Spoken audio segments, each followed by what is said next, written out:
Hello and welcome to Season 3, Episode 27 of The Dive. I am Kobe, joined by Azael and Mark Z today. How's the chair going? I should have taken care of this before we started. I gotta raise this one thing up. Nobody will Keep going, no one will notice. Nobody will ever notice. Zoom in. We did just finish the quarterfinals. As Mark Distracting for you? his chair up. It's not that easy. It just goes max or... I think it's fine in both positions. I got it. You buddy. can do it, Mark. We believe in you. It's close enough. Nice. All right, continue. How did you enjoy the quarterfinals, Mark?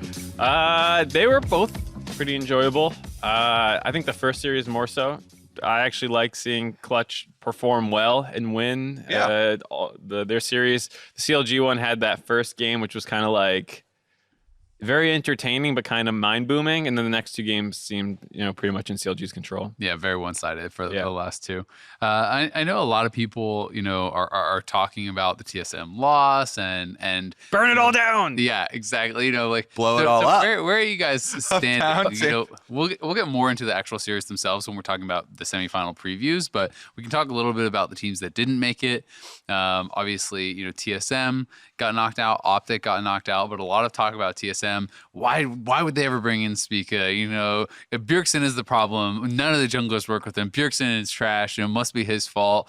Get rid of the whole organization. Get rid of everyone. Blow it up. Where are you guys standing? How do you feel about it? I'll go first then. I'm not quite on board with the blow everything up mentality. Something clearly went very wrong that they had to make this change between Acadian and him and Spica. It's Bjergsen's fault thing is probably not the case. I'm sure there was some internal issue that basically made the players probably hate each other and we have to find someone new because it's no longer a working relationship. Because even if you don't think someone's great, there's no way that just bringing in someone new out of the blue is gonna be better than the guy who you got to spring finals with, who, maybe you guys are in a slump and things aren't working well right now. There had to be, in my opinion, some sort of serious problem for why they would do it. And Spica came in on week 9 with 2 days notice. That doesn't sound like... So you think it's not a gameplay issue? I don't think it's just a gameplay issue. Mm-hmm. I think, that helped, because if you're winning, you're we can swallow the personal issue, but they weren't doing well. And there has to, can you imagine a world where it's just, we're only 4th and we're struggling? Yeah. Bring in Spica, right? Does that... And then hard commit to it for playoffs and have Gauntlet. no jungle sub. And I don't think it's locked for Gauntlet. I heard, okay, so maybe I'm wrong. I heard it was locked for Gauntlet. So my understanding is that they can change it for Gauntlet. I'm not gonna make it 100% declaration, but that is when I talked about it with Kim, and that's what she said she had found out. But either way, I wasn't mind blown that they were trying something different in week 9. I was mind blown that they were leaving no backup plan with the Academy bot lane as the subs for playoffs. That to me is when I'm now fully bought into your camp of there is something else going on here besides just performance, because it's not as though Spica turned in such an outstanding performance in week 9. They could have easily 0-2'd that week. It was a 1-1 off of the Baron steal. They didn't dominate. So not even having Acadian there if he flopped, which I'm not going to say he flopped because I don't actually think that the series was his fault, but it did seem bizarre. Yeah, and the Acadian had a tweet, I think, on Monday where he was basically like, hey guys, thanks for the support. I'll be setting up a stream to stream more. That doesn't sound like someone prepping for Gauntlet. Yeah. So I don't think even if they could swap him in, it doesn't sound like that's I'm pretty sure they're not going to use him for it. My main question when I first saw the things, I was like, okay, so they might be able to sell me on this if their bottom lane subs, there was a real reason to have those subs, right? Because you can say, oh, well, they didn't have a backup jungler. All the junglers for TSM, I felt the same about, really. Yeah.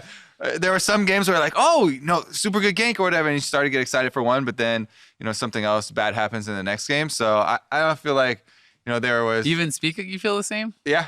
So, honestly, yeah. I did not feel like there was a big, peak or drop with the LAM. I felt like generally Acadian was probably the best choice out of all 3 of them. Other than that, I thought that, okay, maybe they're doing this because they actually had a super good performance from the bottom lane duo in scrims, and they actually wanted to sub or make use of the bottom laners as subs, but we didn't see them at all in the series. It didn't feel like they were actually going to make use of that. So. Sven even played well that series for the most part. Yeah, other than game 2. Yeah, so. Yeah, it's definitely weird. It's definitely very weird. And we have no insight into Well, the I'm in the team, Mark right? camp. I'm buying in. I'm buying into the behind the scenes drama. I just can't imagine. And like that's why I also don't feel like it's fair to blame Spica, because like if your team is like mind boomed enough to make a move like that, you're probably like you're not going to fix that as It's the not rookie your jungler fault coming. you got chosen with no experience in 2 LCS games to be played in that spot. And I think like even a great jungler coming in wouldn't have saved them from that series. Clutch looked a couple steps better than TSM in my mind. Yeah, their team fighting was far better. Their coordination was far better. Like we were kind of saying on the desk, when they were asking us, "Oh, did Clutch overperform?" Yeah. I was like, "Well, I don't think so." I mean, if we replay that series, everyone still expects Clutch to win. You know, like 90% of the times, actually, after watching that series. So.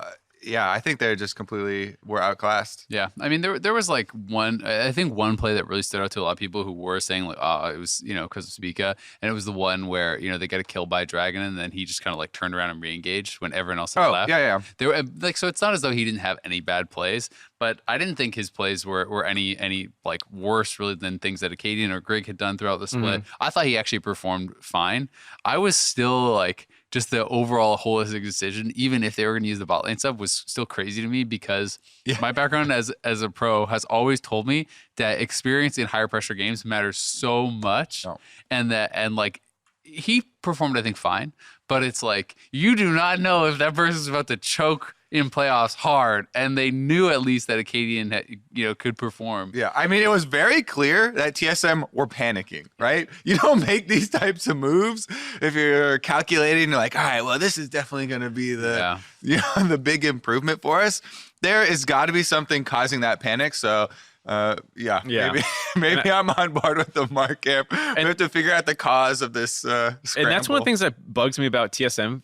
I don't know if it's TSM fans or TSM haters or whatever it is, but when TSM fails, they try and act like this is some systematic problem with TSM that keeps cropping up. But to me, each time the problem is different. Like this is, yes, there's been the problem of like maybe Bjerg turns his junglers passive. This wasn't the jungler turning passive. This was like a jungle roster situation going boom. That's not something we've ever seen before from them. So I always get a little annoyed when people like try and act like all of TSM's problems throughout their years are one and the same systematic problem, top down. Like I don't know what happened behind the scenes. And people always are framing it in the same mindset of TSM are a good team, but they're not doing well. So something must be a problem.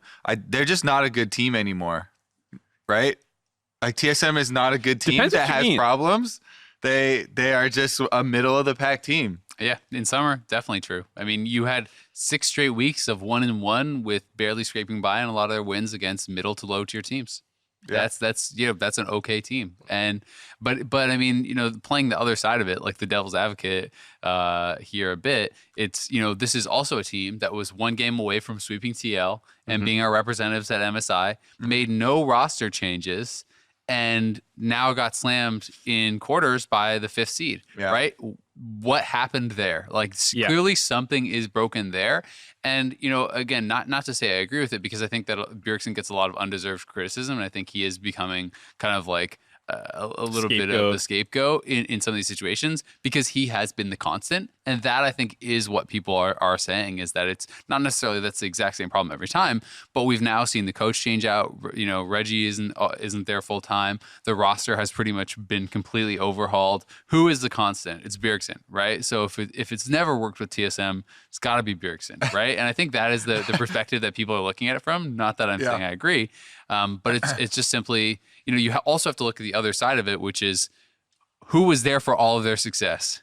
Bjergsen. Yeah. Who won the MVP a bunch of times? Bjergsen. And if people have that mindset of, it must have been the constant, what about all the things that you're introducing, these new factors that you're introducing? It's not like you're introducing pure talent, pure winning players. Like there can be problems with the new things that you're introducing also. It doesn't have to be the thing that was constant. Like if you have, everything you add will have a different problem. Yeah. Like nothing comes in perfect. Like here's the ideal perfect top laner who will never make mistakes and the perfect jungler. So like, yeah, anytime you add something new, you get new problems. Everything has problems. The last thing I'm kind of curious to talk about a little bit before we move on to Clutch is simply, TSM's brand and TSM's identity has been winning for so long. And Bjergsen has been so closely tied to TSM that for many, many years, I never thought he would ever leave TSM. He'd be there, until the end of his career. Mm-hmm. If they don't make Worlds, do you guys see that loyalty starting to wane? Is there that world where Bjergsen, who is a hardcore competitor, who wants to be doing, the best in the region, winning the region, doing well internationally, does he consider leaving? Because that is a crazy world where then you're looking at not only this incredible player, but someone who has residency. I mean, that all comes down to contracts and money and all that stuff as well. But for sure, if he hadn't already considered leaving, I would say yes. It's one of those things where like it sounds good until you start trying to figure out the logistics of it. Because where's he gonna go? Right? Yeah, where's what he if he joins 100 Thieves and you have Bjergsen mid, someday top, and then got the rest of the same? We gotta get rid of Bang then. Oh no, you don't. You're right. You're right. He's a resident. Yeah. Well, sounds great. But I think like Bjergsen wants to win, and you're not guaranteed like that's going to be a better. That's the 8th place team that you're joining, right? Yeah. There's no guarantee it's going to become a lot better just because you showed up, and it's the same thing when people say like, oh, he's going to go to Europe. He wants to go to the best region, arguably in the world right now to compete with the best. But like, who are you joining? Like, I don't think Fnatic or G2 are going to join you. So now you're competing against them, who are like basically they're the Team Liquids of Europe. Mm-hmm. So like, if he wants to win that badly, I don't think going to Europe is suddenly like you're going to start winning again. So that's why I kind of expect things to stay status quo. It's because when you start looking at this stuff, it's like, are those really better options? It sounds fun, 100 Thieves Bjergsen, but from Bjergsen's eyes, is that a better org? From everything you've seen, is that a better org than TSM? When you think about what happened with Meteos and you think about what happened with Cody's son, it's hard to say, right? Yeah, it's hard to say because TSM obviously just went through some problems with Acadian and the jungle situation, but it's not like 100 Thieves, the grass is greener. Yeah. And I mean, it also is just like, what are your goals? And at a certain point, do you just want change, right? Because sometimes you can just get sick sometimes of the that's fine environment too. you're in, if things aren't working out. And the stated goal for TSM has always been win Worlds, do well internationally. Clearly, it feels like they're moving further and further away from that rather than more towards that. Would be interesting to see. Other team that just got knocked out, Optic. One final thing, the Bjergsen point. The one point I want to concede where people like to blame Bjergsen, and it's usually for ruining his junglers, which I think is trash. But I will concede, I don't think he was that good this split. I don't think he was the typical Bjergsen. He didn't have impressive numbers across the board. He didn't have that many carry performances. He still didn't die very much. He wasn't like chain feeding, but he normally wins mid lane, and then that pressure spills over to the rest of the map. That's kind of the historic way TSM has won. And he was a non-factor in almost all his most recent games. Yeah, I mean, the most recent ones probably, but he definitely had some really good games. Not that many recently. There's a lot of just games where he plays TF and does nothing. Yeah, I mean, the TF stuff I agree with, but it's always hard for me because I'm like, ooh, you picked TF and Corki twice in a row, and you lost that lane twice in a row. Was it your coach choosing it for you? Was it a team comp choice? Was it you asking for it, saying you're going to win the matchup? I mean, but I feel you. Yeah, it's obviously you don't know who's making the decisions to make these champions, but the output that you're getting, regardless, is not old Bjergsen. Yeah, and quietly he has been kind of I think All Pro. What was he, second or third team? Third, and he was 1 point away, and Hansu didn't even vote for mid laners. Oh, so okay. if he alone had actually voted and put Crown above Bjergsen, let's say, Bjergsen would have made it. Yeah, so I mean that quietly, I agree, is actually a pretty big point because for the longest time it had always been Jensen trying to surpass Bjergsen. Everyone's like, that's cute, good try. Mm-hmm. You're still second best though, right? And quietly now, Jensen's first team All Pro, right? That I think is very big deal for him, personally, but also for kind of a little changing of the guard, so to speak, this split. But Optic also knocked out. I think it's, it's under much less like conspicuous circumstances, and there's a lot less drama surrounding it, so maybe there's less to discuss. But there is like the ESPN reported Optic changing ownership and these sorts of things. This is probably the last time we'll see Optic. And also I think a lot to discuss as far as, would, they be sticking together? Would the roster be getting shaken up? Like, where would these players go? I mean, I think that Optic is still, like, we talked about it in our previews for this matchup, and I was like pretty excited for the Optic players, because this is one of those teams when I saw the roster slapped together and we heard the timings were all pretty late. We're like, oh, how is this gonna work out? And then they actually had a decent amount of exciting success, right? And they're able to get into playoffs. They were super close last time, finally made it in this time. And then, yeah, they get kind of slammed by CLG pretty quickly, which puts a damper on the excitement that was building. But I think that a lot of the players, like Meteos and Crown especially, really proved that they are super valuable. Though that might make it harder for Optic or whatever the team becomes to hold on to them. But I also liked, improvements from the rest of the team. Like Dokla was always memed on. Tough literally. series. Yeah. But I mean, he showed growth over the split, right? As well as Arrow, who had completely fallen off from his MVP days. And, they had a decent resurgence. So I think there are still positives to take away for the team. It's hard after getting, slammed like that in a best of 5 series. And it does feel like there's, less hype around. Yeah, less hype around, less things to discuss, because you're like, well, yeah, I think kind of expected. Yeah, the one nice thing is, from what people have kind of talked about behind the scenes, it sounds like Optic is a relatively cheap roster. And so sometimes when a new org comes in, sometimes you're like, what is this bill I'm holding? Like, see ya, some of these guys. I think with the new org turnover, it has a higher chance in some other situations of keeping the actual roster together. So like, we could potentially see Meteos Crown for another season, and I would be down with that. Like, I think they looked really good together. It sounds like Meteos likes playing with him and stuff. So I think a lot of those guys should be back with the new ownership. Mm-hmm. Yeah, and it does seem like they have a place to build from, right? And they have kind of like a foundation where they have improved. They had missed out on, well, I guess a tiebreaker the previous split by 1 game, then 9-9 the split before that. So like they had been right on the precipice, and with some more improvement or potentially some roster changes, I do think they could, definitely move in the right direction. It does suck for them though to have finally hit playoffs and then immediately get swept out, and they don't have gauntlet points, so their year is done. But there are still, that was a big milestone for some of these players, right? Big had been in LCS and playing pro and this sort of stuff for like 5-6 years, and this is the first time they ever made playoffs. Like that's huge. Yeah, and that's the big difference when we're discussing Optic versus the TSM discussion earlier, was the expectations coming in. 1 game from MSI. Yeah, I mean, exactly. The expectations are so different because, of where they're coming from. Yeah. The TSM thing too, like if you take away the name TSM and you were like 2nd place in spring and 5th in summer, and now you're in Gauntlet, like you wouldn't be like, what a horrible year, these guys suck. But like when you start, I don't know if you would still be disappointed going from 2nd to 5th, but I don't know.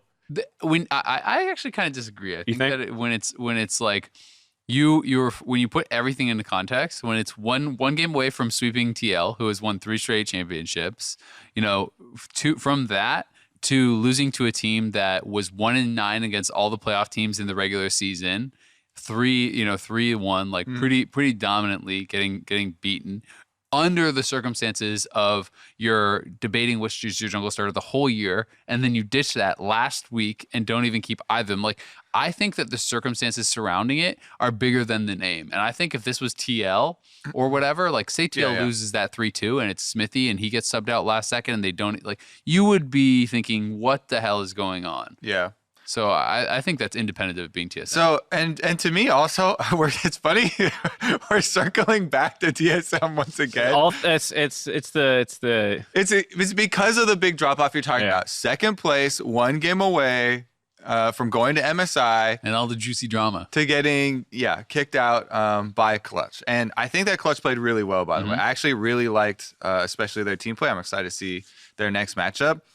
And the TSM, and especially the weird at the end, bringing a bunch of or changing their subs and having all these rookies come in, and to me that is just the biggest symptom of their list. Like, they wanted to win so bad and they couldn't figure out a solution with the pieces that they had, right? So something went wrong from spring to summer, and it took all of summer and they never found a solution, right? So I mean, it's the kind of twist at the end of the story was surprising, but it wasn't as surprising as I thought it was going to be. If someone told me, oh, we're putting 3 rookies on right before our playoff series, I'd be like, oh my God, that is crazy. And then you tell me that it's TSM, I'm like, oh, okay. Yeah, they've been struggling with some stuff for all of summer. So if you put the name on it now, it actually makes it more understandable to me. Yeah. Because I'm like, they were second, and then, yeah. Doom for Gauntlet. I don't think they're doomed for gauntlets. I would think say it's going to be Doomed for real, Gauntlet. real hard. They have a chance, but I'm in the Doom for Gauntlet. just because we have to. It's a yes or no question, so I'm in the no. They're It's not the making doomed it. or not doomed. Oh, then yes, doomed. Yes. I'm in the doomed camp. This or that.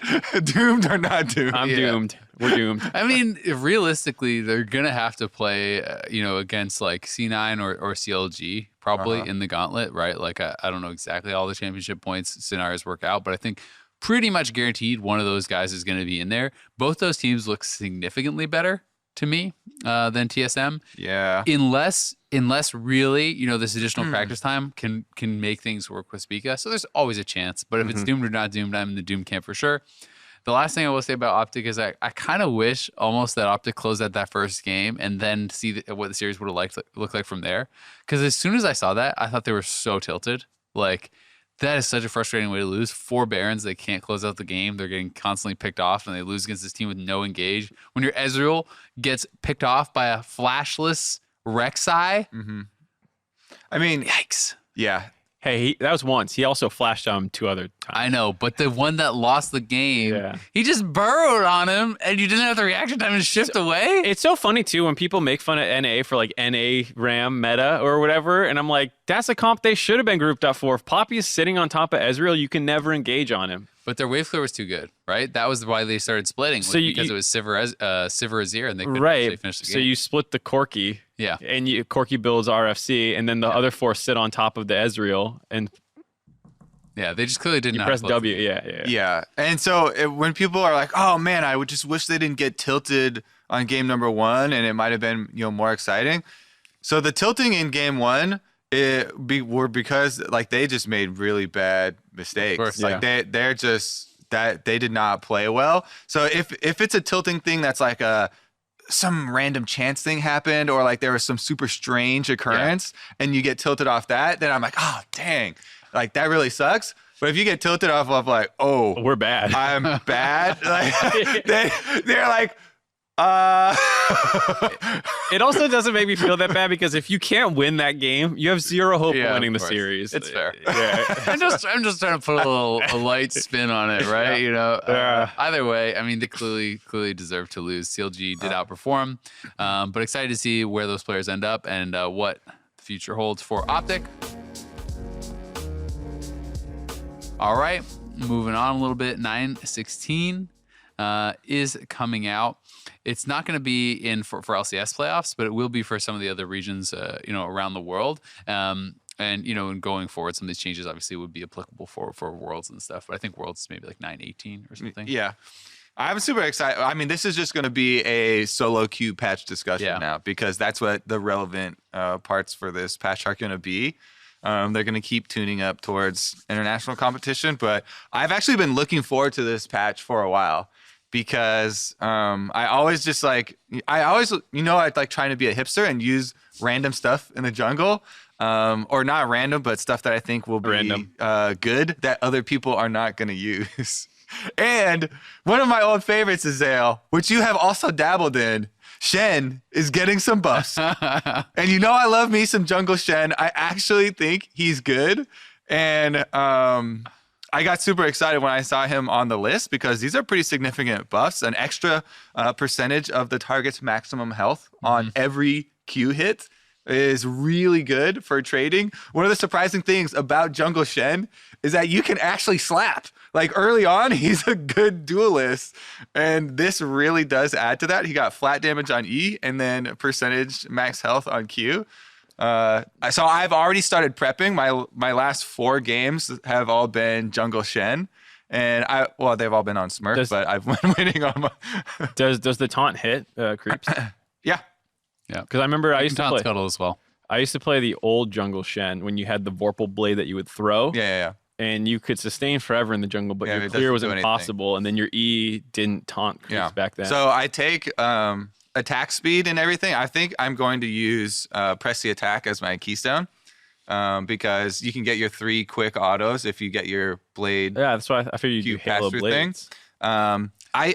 Yeah, Halo Blade Shen, dude. And you go so the problem sudden with impact for your taunt, and then you just murk kids All in the jaw. Just take a deep breath there, Mark. the problem with that is then you're in domination. Yeah, I just told you it's fine. Eyeball collector. Runes are bad. Yeah, eyeball collector, or zombie ward. Zombie ward's a fun little That's thing. a good way to go, play it. I mean, if you just put Hail of Blade and press the attack side by side, it's not like that different or whatever. But once you look at the whole thing, there's a lot of good things because Shen's clear speed is still kind of slow, especially early on. So you definitely need a little bit of extra. I'm grabbing attack speed from wherever I can. You building Tiamat? So on the first 2 games, I just rushed Cinderhulk and I went full tank because he has really good HP scaling as well. Mm-hmm. But then I started to mix in some more attack speed. And I always build Titanic anyway, but I started putting it up in the build. And I just like damage Shen now. Triforce Titanic. I made a Triforce Titanic Shen. It was really fun. What about you guys? Have you been eyeballing anything for solo queue? I was thinking the Nocturne changes actually because I always liked playing Nocturne a lot. He's getting just a flat 10% extra attack speed on his W. Like that seems very significant for the clear. Like I always think attack speed helps you out with jungle clear so much. So that's pretty big. In addition to actually getting some base stat buffs, like he's getting a little bit more armor, a little bit more health, blah, blah, blah. But I think the 10% attack speed could be enough to actually push him back into seeing some more play recently. That's pretty interesting. And then the Jax changes are fairly small. It's Leaf Strike cooldown, but that was making me think that there are going to be more matchups where you can actually do your Counter Strike as your max second. And there's a lot of matchups where you actually just like needed kind of the cooldown from your Q. So this could make it a bit more of a 1-point wonder where you just go W then E second as the max. And I think that could actually like increase your power a fair bit in some matchups. Yeah, I saw the Jax buffs and they're right next to some Fiora buffs as well.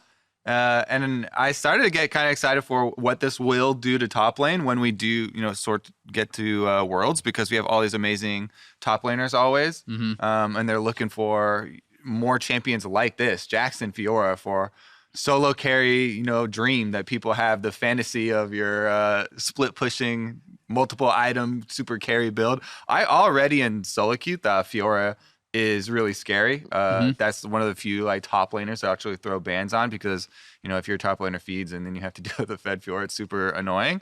But some buffs to her and Jax got me pretty excited for carry top laners. But then I scrolled down to Mundo. I was like, oh my God, they're buffing Mundo again. Are you kidding me? When you were talking about junglers, I thought you were talking about Jungle Mundo when you're saying so I'm more excited for Shen because I like playing Shen more. I don't like playing Mundo. He's boring to me. But again, he's getting more buffs. I'm like, I'm going to have to play Mundo eventually. Look at this. 4-second cooldown for E. You should have already been maxing E, by the way.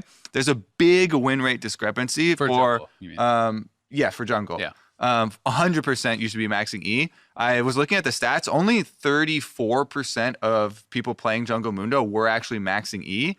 So, and the win rate is like 8% higher or something if you're maxing E. It's just so much People see better. the percent health and they're like, I can solo dragon really easy, but E is just much better because you just want to land the cleaver for the slow, and then you actually use the Yeah, and people are maxing W because it's AoE for camps and stuff, and like that's also trash. They made it so it's 30% tenacity at all ranks. So they're like, please stop maxing W. Don't put more points into W.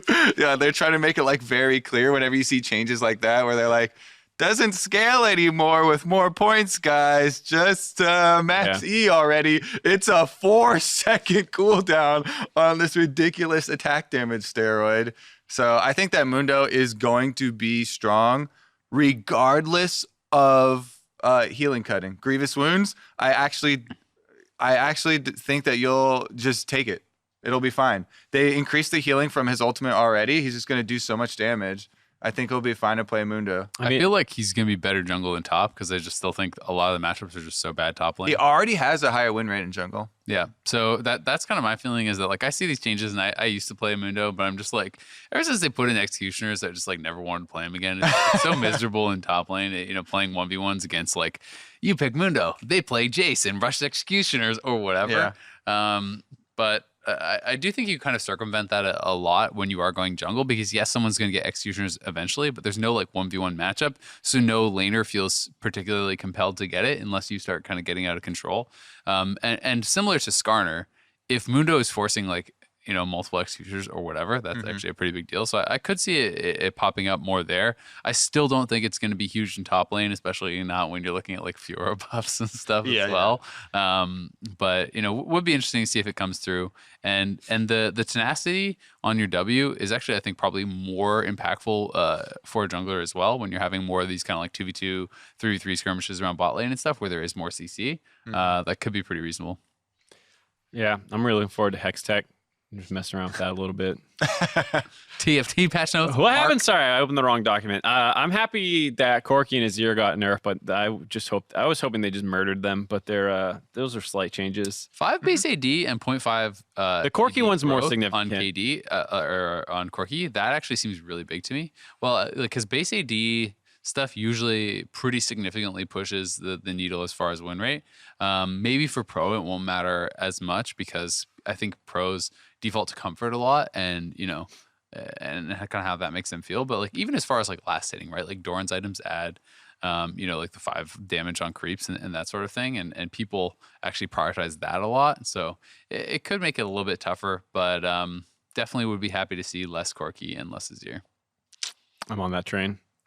Also, when you're talking about the Fiora changes, does this sound too insane to like, so there's the scaling attack speed on the E, right? And it was just immediately when I'm seeing the 90% bonus attack speed, obviously it's only on your E hits, but it's also an auto reset. I'm just like, do you just want to go like a heavy AD build then? Like, you know, like Essence Fever, Bloodthirster, like this sort of stuff. They can't crit, right? They still have the no crit on her E. No, the second, I thought it was a guaranteed crit. Am I think confused? The first one's maybe no crit and the second one is guaranteed crit. Yeah. So it's like, you know, just some AD heavy build. It was making me think like maybe that's actually going to be the tech, going to be the future is like just some sort of, just like if you're super high AD and you just have the attack speed, you know, as like a steroid from your E and, you know, with CDR and stuff as well. Because the cooldown is 5, right? So it's like 5-second cooldown.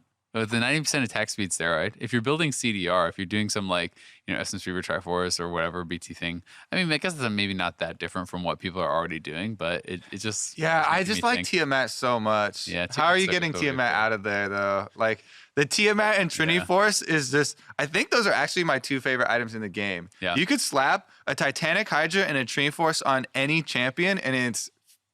Okay, maybe not any like full AP champion. Ezreal not as good, but he has the range. The Janna Titanic. Those two go together so well. It's insane. Yeah. So it might not actually be worthwhile, but just that's where my brain went. Yeah. I can't believe you like Titanic more than Ravenous. I'm a jungler, so Ravenous I like more on Fiora. On Fiora for sure. Yeah. But I'm a jungler, so I always do Titanics. Yeah. All right, sweet. Looks like that's that for the patch. Also, Pantheon just came out. We're going to talk about it probably next week. I'm going to get some games in today. Yeah. I'm sure you guys are going to play some. I Well, think you're probably not, but he's going to play some. So, I looked at you. I was like, yeah, you sure so we'll talk about it next week. Mark's a practice tool guy. It's not really a. I'm a practice tool guy, so I understand the Game player. mechanics, and then I watch people better than me, There you go. like Diamond 4 Korean players with 1,500 games or whatever. There's some random stream on in the smoothie bar today. A guy had like 45% win rate, down 1,500 games. It was a good stream. He was playing some Pantheon, wasn't doing so well. Moving on to the semifinals, Cloud9, CLG. That is who we have Saturday. Why don't we start there? Cloud9, CLG.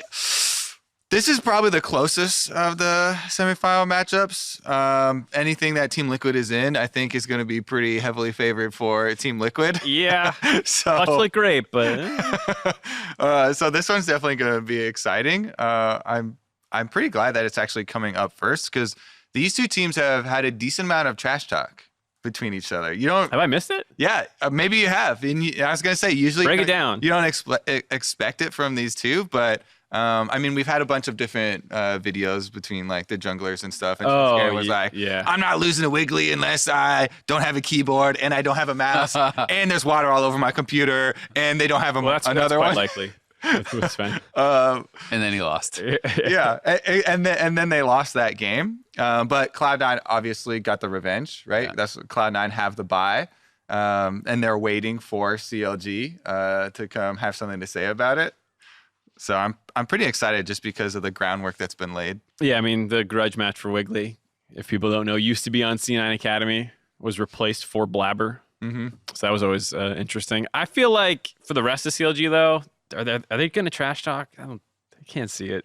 No, I mean Biofrost, he's too nice. Biofrost doesn't trash talk. Doesn't have Even when wisdom. people like force him to in interviews and stuff, and they're like, "Please, do you have anything to say about your opponent?" And he'll be like, "They're pretty good." Yeah. However, even when they interviewed him last week and was like, "Oh, it's not going to be a fun time for me because Niski and Sven just can't mid lane." So he was like, "Yeah, I'm going to have a tough time." They weren't trash talking. And that's kind of how I feel. I think just generally about the matchup, I'm worried about the amount of like, quote unquote firepower that C9 had or CLG has, where like, yes, anyone on their team can step up and carry. And we've seen that multiple times. Even in their series versus Optic, every game it felt like someone else was the reason they're winning. And that's awesome to have. But it's also really nice to just have like that one consistent threat that you can kind of build your game plan through.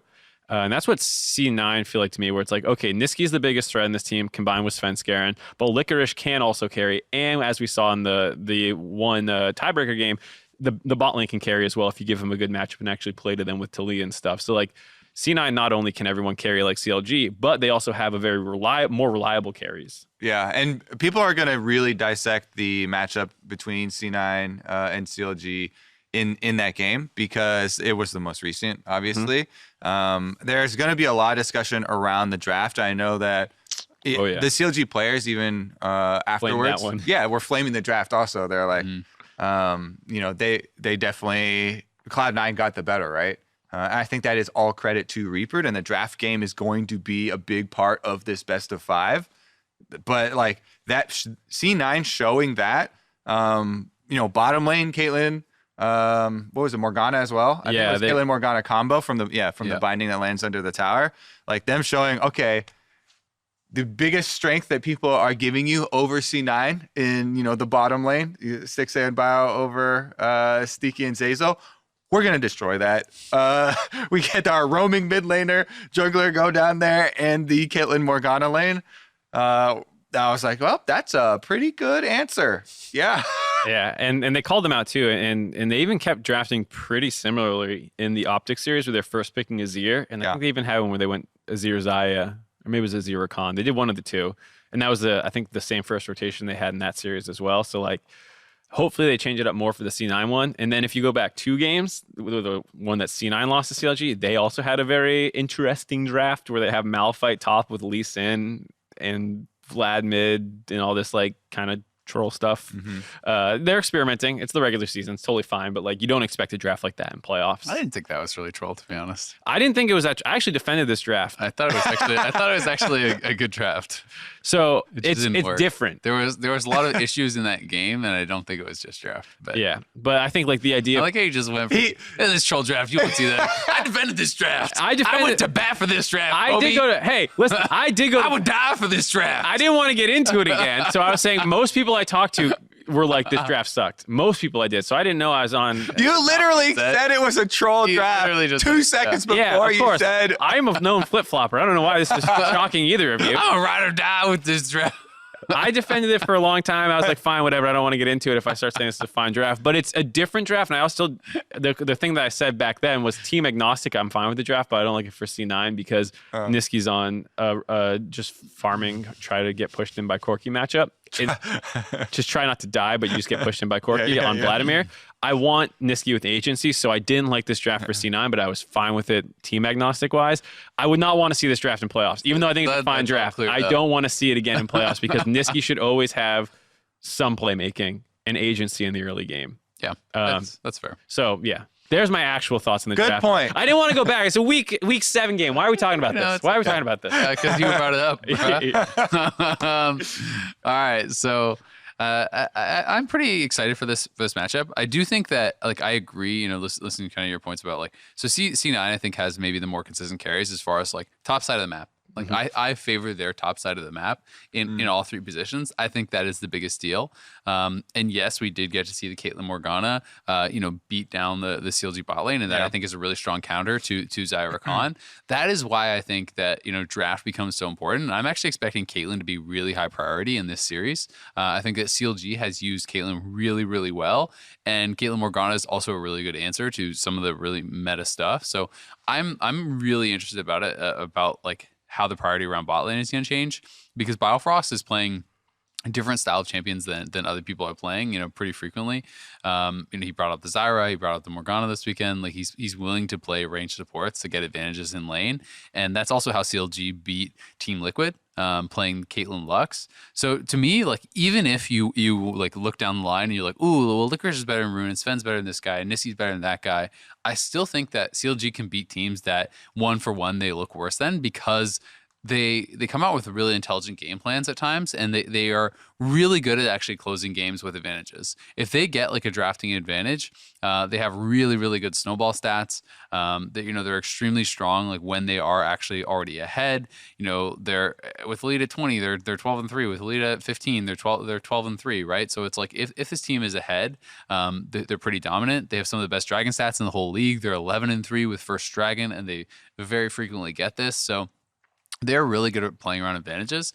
And they also, one of the things like that I think is going to be really interesting to see how these two teams kind of contrast because C9 has like the highest like kill death, like, essentially like everything like kill score, whatever you want to call it, like bloodiness, I guess we call it, of any team. Like combined kills per minute is the highest in the league. Whereas you look at CLG on the other side and it's like CLG wins games not actually by team fighting. They skirmish and they take objectives and they push you out. It's like they have actually the lowest amount of like kills in team fights in the whole league. Like when you're looking at percentage wise, it's like 20.5% of their kills actually happen in team fights. Whereas you compare that with the top end of the league, that's actually like Echo Fox and FlyQuest. Those were like up around almost 40. C9, even though 33.8. So it's like they play so differently. C9 plays, really fast and wants to fight you. They have the most kills before 15. And CLG, it feels like wants to play for laning advantages and objective control. So like, I'm just really excited to see how this kind of like clash of two styles works. And I think if CLG can like avoid these fights and absorb these fights, then they have a chance to win. But C9 is so good, I think, at kind of like imparting their will on their opponents and making their opponents play their style, which I think is kind of one of their greatest strengths. The thing that concerns me though is what happened in the Optic game, which is like if you counterpick CLG's bot lane, they look like a different team almost completely. Not like they need a winning matchup, but if they have a losing one, they took the Bard into Braum, which gives them lane priority, and then they can't get the dragons because the way that CLG gets the dragons so frequently is they have a good, strong pushing bot lane, and Wiggly goes down there often to grab the drakes. And so if suddenly your bot lane is pushed in more, they don't get the dragons that they're used to winning with. That's what happened in the Optic game. And yes, Optic threw that game, but that's a game C9 is going to win probably 99 out of 100 times. So I look at that as kind of a blueprint that's also similar to how C9 beat them before. And I haven't seen enough out of CLG to make me think that they have enough flexibility in the team to be like, okay, if bot lane priority goes up and Caitlyn's getting hard targeted by both teams, what else can they do? And yes, we've seen Rune carry, but is Rune going to carry the entire best of 5? That's a huge ask out of him. Yeah, especially when you're going up against Licorice, right? And I think, like, I definitely tend to agree with this, and I think that's kind of why they're favored. But the other question is, again, to play like kind of more devil's advocate stuff, like how many of these aggressive picks, would Zeyzal be bringing out? Like, is C9 going to be playing range supports and playing around their bot lane, in the way that, we saw Optic get advantages there? And that's not something I'd be super confident in. I think that, C9's bot lane has been, as much as their top side has been a strength, I think their bottom lane has at times had good performances. But like, this is, I think, the worst split Sneaky has had in a long time that I can remember. He wasn't in top 3 for All Pro. I feel like he's always like perennially, top 2, top 3. I think that, Zeyzal hasn't been super dominant. Certainly there was like some questions, maybe there still are, around who was going to start, with Deftly and Sneaky being swapped back and forth. So, if you are dependent on that bot lane to really perform well, then maybe that is a way for CLG to get in, because certainly I think their bot lane has been significantly better than C9's throughout the course of the split. But at the same time, if that's your only way to win, then you can target more draft resources there to kind of shut them down. I think regardless of if you're trying to have this person as a main carry, this series is going to be a fight over getting a good matchup bottom lane. Mm-hmm. Like, Cloud9 don't have to say, all right, we're going to win through Sneaky carrying. Like, they can just be like, all right, we're going to get you the best matchup possible so that our bottom lane is fine. And, win through, jungle mid or top or whatever. Yeah, and the best of 5 gives them the time to figure that out. You can go into game 1 prepped like, we're going to play the way we normally play, and if we win, then we don't really need to change as much. And if we lose, let's flop it around and put more draft and in-game resources to our bot lane and see if they can beat us another way. And you can have that time and reaction, and I think Reaper is a very good coach. He's demonstrated that time and time again. He's been in a ton of best of 5s. He knows how to approach this, to have probably multiple plans. They've done it before with even using their subs to pick up wins in best of 5. So I'm a huge Reaper fanboy in best of 5s.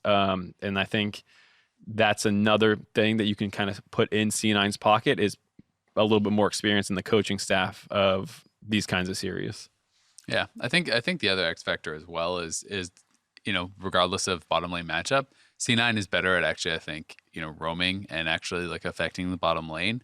We do see Rune go down there, but PoE I think is certainly less of a roamer, less of an early game impact player than Niski.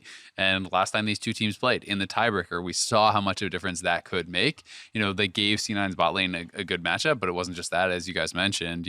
It was Svenskeren and Niski roaming down and 4-man diving and these sorts of things, which really, even if you have a good matchup, if the pressure discrepancy is that big, the matchup can go disastrously. Yeah. Let's see. Power of Evil has played Azir, Orianna, Corki, Victor. Those are the top 4. Those are all very similar It's champions. late game team fight. That's what it is. The one here that stands out, Syndra's there, Cassiopeia's there. The one that stands out would be the LeBlanc games. And you kind of remember those LeBlanc games because it didn't feel quite right.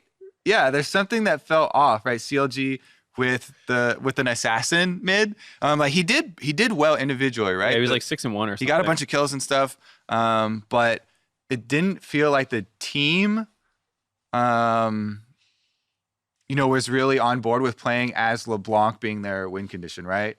Like getting a assassin pick around Baron or something, or blowing somebody up, then doing X objective. So it'll be interesting to see if CLG have flexibility in this best of 5. Because this is the first time, like, in a while where I've been super excited for CLG. They performed so well in summer. Huge improvements for them this season.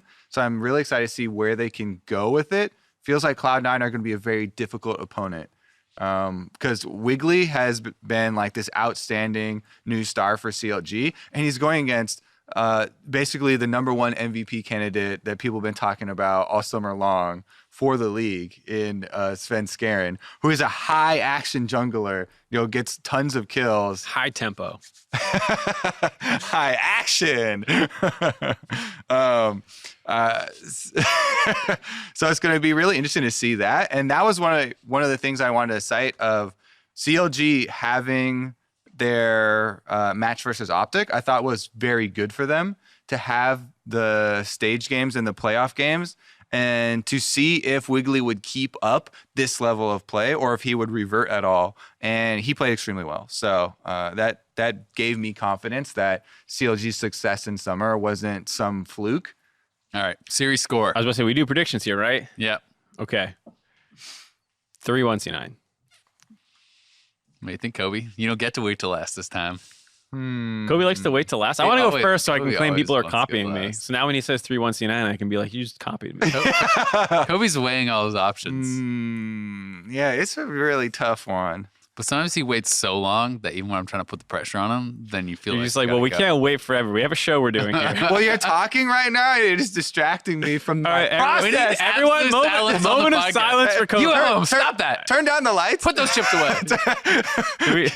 Can we get a moment of zen here, please? I think that I'm gonna do it. I'm gonna go for CLG. I'll go CLG. Ooh, okay. I'm also Yeah. C9 Dale's camp. going C9. Blah blah blah. 3-1. Blah blah blah. I Just think like it's going Mark. to be pretty close. I'm actually in the 3-2 camp because I do think that CLG plays really, really well as a team. And to me, it's just going to be about like, can CLG absorb the pressure that C9 is going to put on because they are going to play aggressive.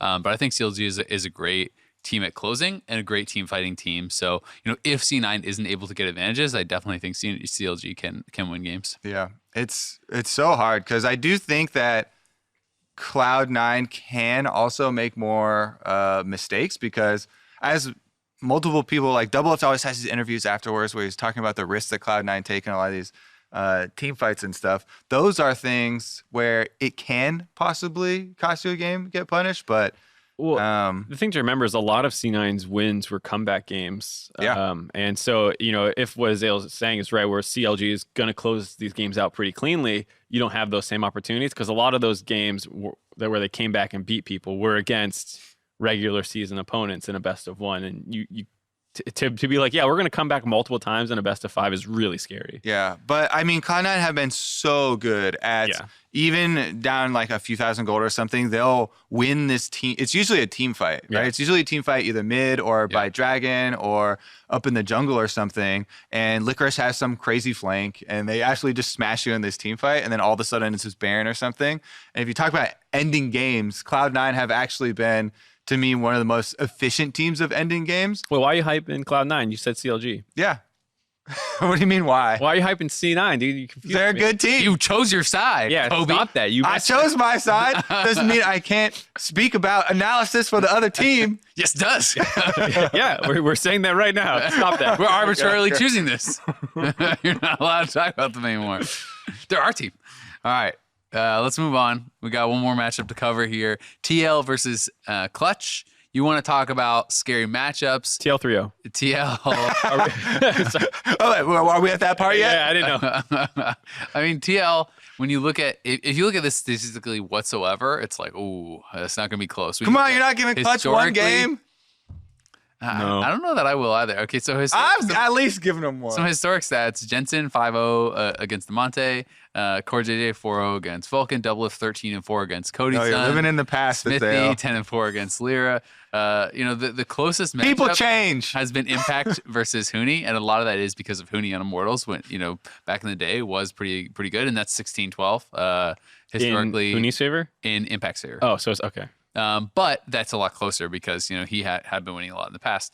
I think that Clutch played a great series. I think that Clutch could potentially take a game, but TL is such a juggernaut and have looked so dominant. And they're the best early game team. They close out the games the fastest. They almost win 100% of their games when they're ahead. They're really good at taking objectives. Like the only thing that Clutch really has is they take more Barons than TL, but it's like They're more creative, maybe in Yeah. the draft. You could say. but TL's So- very flexible too. So I thought the coolest part of the Clutch series for them was how well they were working as a team. Yeah.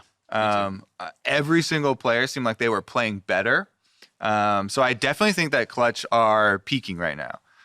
So we're getting into uncharted territory. Making a funny face. And you're your your stats, those are all in the past, because we're in the upswing of the graph here. We're moving forward on the timeline, and it's definitely an upward slope. Yeah, You see where I'm going here, Mark? Yeah, the induction, it's not necessarily true.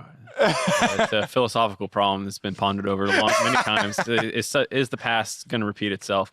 But honestly, I really do think they're going to get a game. I mean, you're going to say like Team Liquid are not going to group up on a wall and get Kiana ulted one time in this series. But like my problem is I think that Clutch.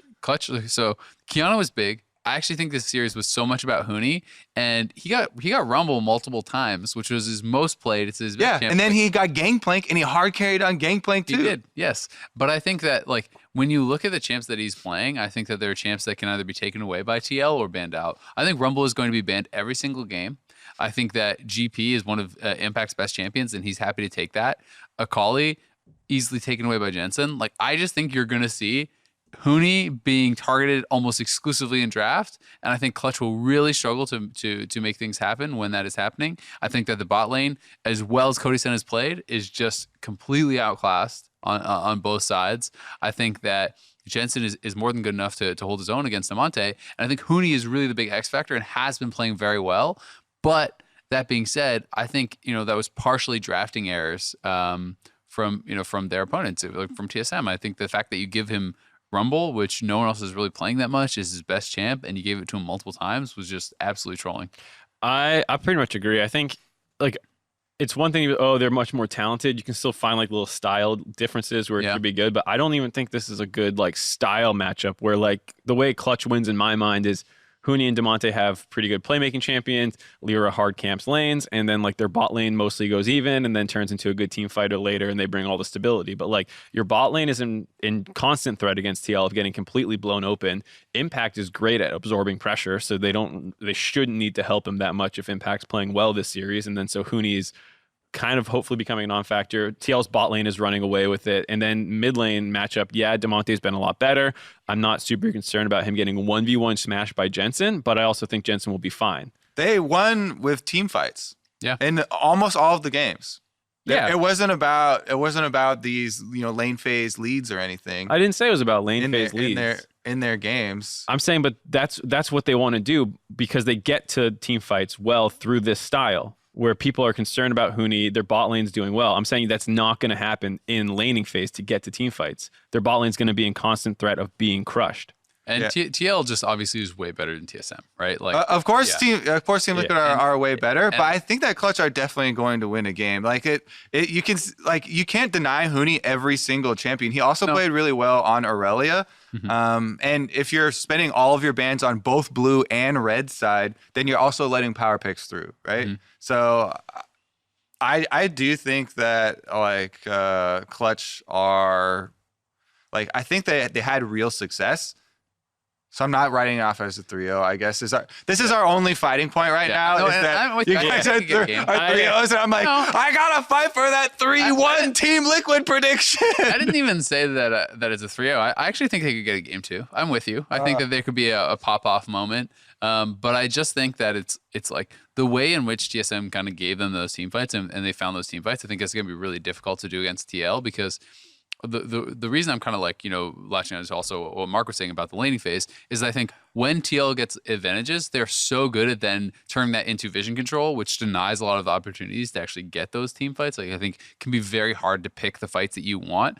Like TL, when I think about how they win games, it for a long time has really been they choose the team fight that they want, they win that, they close the game, right? And it's like it feels like it's mid-game team fight, Baron, game's over. And they have the fastest games in the league, and they are consistently able to do this. And the reason they're able to do this is because they win their lanes more often than not. They use that pressure to get vision, and then they choose the fights, right?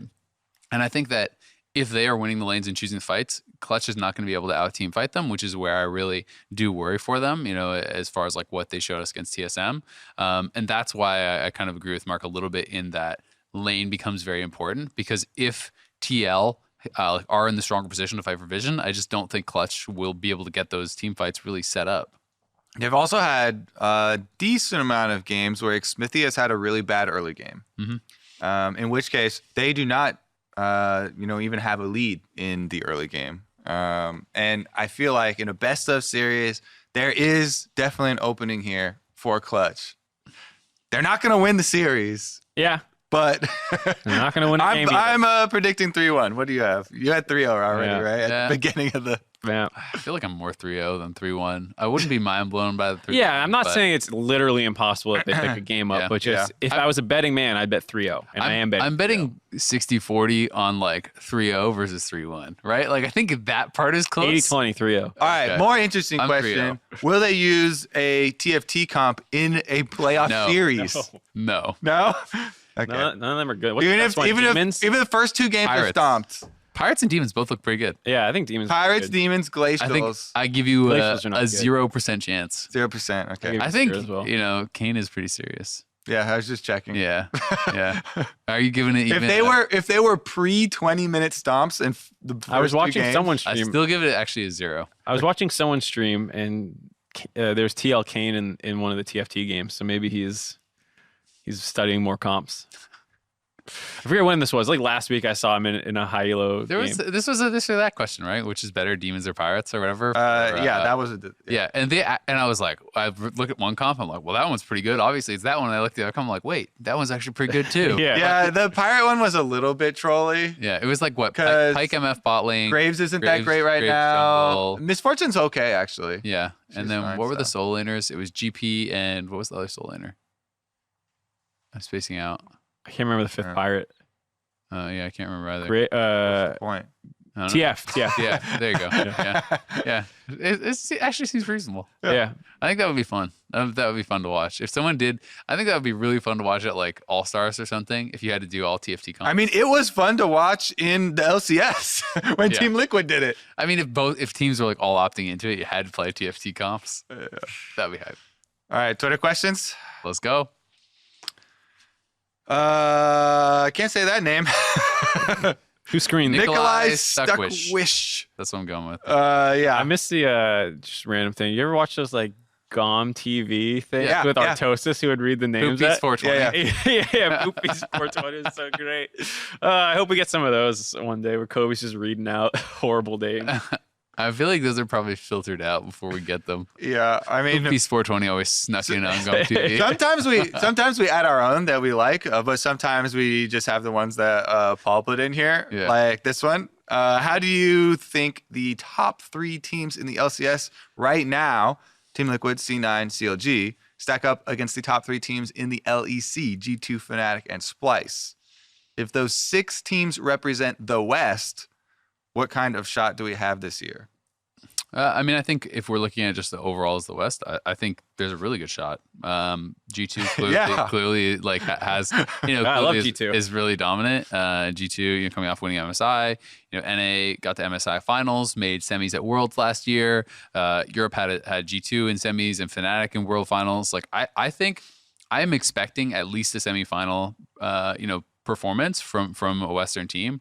Most likely G2, but I think TL is looking better than ever, and I think they have a good chance at making that far also. A lot of it obviously comes down to brackets and groups. Let's be real about it. But I think that the Western teams are really, really strong, and as far as how they stack up, I think that G2 is a tier above all of the Western teams. That includes the LCS teams, and that also includes Fnatic and Splice. And I think that the rest of the teams are all competitive and comparable. I would put TL just below, G2, and then the rest of the teams are kind of in there. Yeah, I don't know if I include CLG in that. That's fair. The same reason I'm concerned about their matchup versus C9 is how I would feel against them against international competition. Where you have a lot of good players, but not that many great players. I mean, isn't that similar to Splice though? Splice has never done anything internationally for the same reason. Fair. Yeah, I guess I would be.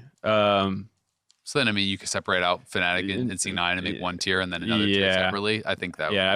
I'd probably go G2 and then TL Fnatic are probably pretty close, and then C9's a step below that, and then CLG and Splice are below that even. This feeling that you have about CLG too, that's why I'm so excited for this matchup with Cloud9. Because that is kind of been hanging over them for so long. And they put it to bed now, maybe. Yeah, exactly. Because they tanked for so long, or right? they reinforce it. But now, if they beat C9 in playoffs best of 5, in strong fashion, that I think people are going to have to jump on board, right? Yeah. Yeah, because C9's had international success, not with this exact roster, but they've done it enough times, and this roster isn't that different that if they're able to beat C9 in a best of 5, then they have a chance of doing well against international teams as well. Yeah, I agree. International is always tough because it's like you can't just be good at one thing, or like you can't just use one thing to win. You know what I mean? Like, because the teams are so good at the highest level that you can't just be a pretty good macro team and like that's enough, because the other teams are good at macro and better individually. That's what happens all the time So you need everything. with wildcard teams or emerging region teams, where like they actually have quite clearly like decent macro, and then they just never get to that point in the game. Just get slammed in the lane. Yeah, because rookie and whoever is ripping people's heads off. I always think learning is also so important for international competition, because there's Totally. always so much that changes over the course. So teams that are quick to adapt. And coaches that are willing to make the right bets and choose the right shots. Meta reads is really important And too. structure their practice really well, because you have such a finite amount of time and so much that you have to change for and learn for. Totally. All right, Cam Edgecombe. Nailed it. If you could put one champion's ability on a different champion's kit, who would they be? For example, Ivern's W on Rengar's kit instead of his E, so you can make your own brush and jump. So to I your think I get rid of the Okay. W over the E. I want to be able to Wow. root people with the bola and murk them. The CC break is pretty big. But could you? So are you allowed to have 2 ultimates? Because then that's the obvious answer, right? No, You have to remove an So it has it ability. has to be basic for ability a for a basic comparable ability. part of the kit. I'll let you change the ultimate. Okay, I'm giving Master Yi Taric stun because I've seen how broken that is. So you just queue in with the Taric stun and it guaranteed hits every time. What are you taking off? Meditation? W, yeah. Yeah. And you're just 100%ing yeah. them every single time. You pop your ult, praise your Q with your stun charging, guaranteed stun. I want to give. There's probably a better one. Yeah, I'm trying to think like what's What if the like absolute like what? rookie? If, I'm sure there's so many random ones. Like what if like Zed instead of his E just has like a Xerath Q, right? Like what does that world look like? You're It's just poking people. it's just an and then you assassin who's all in. poking them down and then ulting them, and you also have wave clear now. Yeah, You have your Q, your Shuriken, and also the Xerath. Q. that's probably the real answer. Is there's just some stupid ability that probably what it would is. break a champ Oh, more so than like look at the cool interaction. I have the yeah. best one. Okay, so I play a lot of Udyr. Yeah. I'm giving Udyr a Malphite ultimate. And- Phoenix is gone. Alright, that Don't was let Jack cheating. do It's that. Not comparable. Free, I win. Not comparable. No, it's ours. It's the same. It's an R. Okay. Yeah. Do I have to answer this? I don't know. You don't have to do anything you, You don't don't want have to to. do, Great, Mark. dude. No, I'll we go- can I'll just You're close your the show own now. man, Mark. That's It's gonna been do it real. for us. Mark will no longer I be We have returning. one more question. Is that the last one? That was the last one. That's the last Leave. Oh, one. that was the 2. Giselle, Get out of here. you got a question for Mark? What's your favorite color? I don't care. Why is your collar like that? Down? Why are you the way No, you it's are? like kind of down, half I up. think it's because it's just A little I bit didn't. pop. You should pop your collar. I didn't. Pop your collar, Yeah, Mark. fully fold- pop I don't it. Pop fold it. the collar, Mark. Fold it. That's going to do it for us for this episode of The Dive.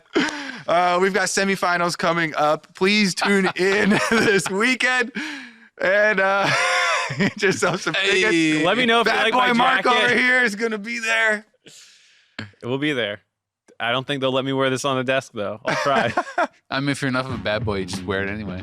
That's true. I don't care. I don't care.